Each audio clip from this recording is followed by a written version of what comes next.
This isn't your first experience with AAC devices or high-tech AAC devices. Tell me about what happened when you tried other AAC devices in the past. Yeah, we had borrowed a couple different devices from a technology lab at a university. And when they came to us, there was all these options of things that Matea might say, but they had nothing to do with her life. You know, even just opening up one of the things with several selections on, and like, you know, a box of cigarettes was on there for her, you know, so it was fine. It was like, okay, there's hope here that she could select something if we got the fine motor piece in place. Once we even got some of her interest into it and even bigger buttons and things like that, to try to customize it to the things that actually meant something to her or things that she would say. I spent a few hours trying to figure out how to do it and eventually got some help with it, and even then did not have anything that was actually usable for her on a day-to-day basis. So I felt like I need to start with something completely blank and then add what she needs into it so that it can be meaningful communication for her. And honestly, at that point, I did end up giving up on that choice because the hours spent and then it wasn't fruitful for her communicating.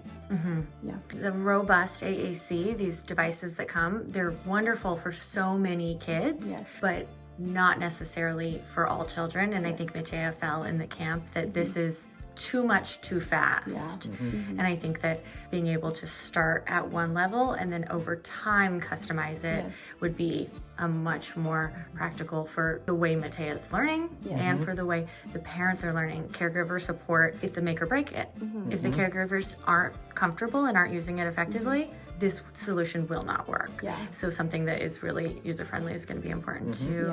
After your speech therapy sessions end, tell me a little bit about how what happens in speech therapy impacts the rest of your week as far as home carryover. A speech therapist comes a few times a month, and then there's a little quick 45 minutes of therapy, and then the rest of your lives happen. And that's really where the learning is happening for Matea. So how does that carry over?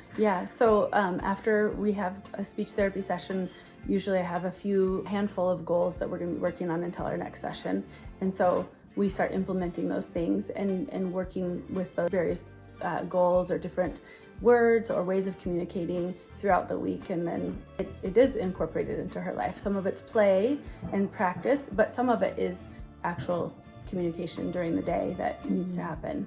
So one thing I was noticing as we were working with Dr. Adamson just for the 1 hour with the Soof solutions is that if I had the ability as the caregiver now to just put on the screen what she needs at that time, I mean, I feel like the basic necessities that she's going to need at the moment are so accessible. For example, at our meal, what she's asking for, just the foods we have out at the table right then, or educational things when I'm teaching them school and, you know, her brother's doing an activity with numbers or letters, and I can quick upload some numbers or letters that she can be now answering the same questions he's answering. Okay, how many balls are in the picture? She can touch the number, or she can look at the number on the screen. I feel like the opportunities are really endless, educationally and relationally, to be able to communicate with this solution as we continue to build it for her. That's awesome. Absolutely. Being able to adapt it to meet her needs is huge. And as she gets used to it, being able to incrementally add things so that she can communicate more, and us being able to do that with her is really important. That's been the most important thing, is trying to figure out how to do that. And she's always so excited anytime she's communicating and we actually get what she's saying. Her face lights up and she's clapping and she squeals. It's so exciting to her that, oh, you understood what I'm saying, you know. And so I think this can be an option that she's going to be a lot happier to know what, you know, she's understood, that she's heard, that we want to hear from her. And so I'm excited.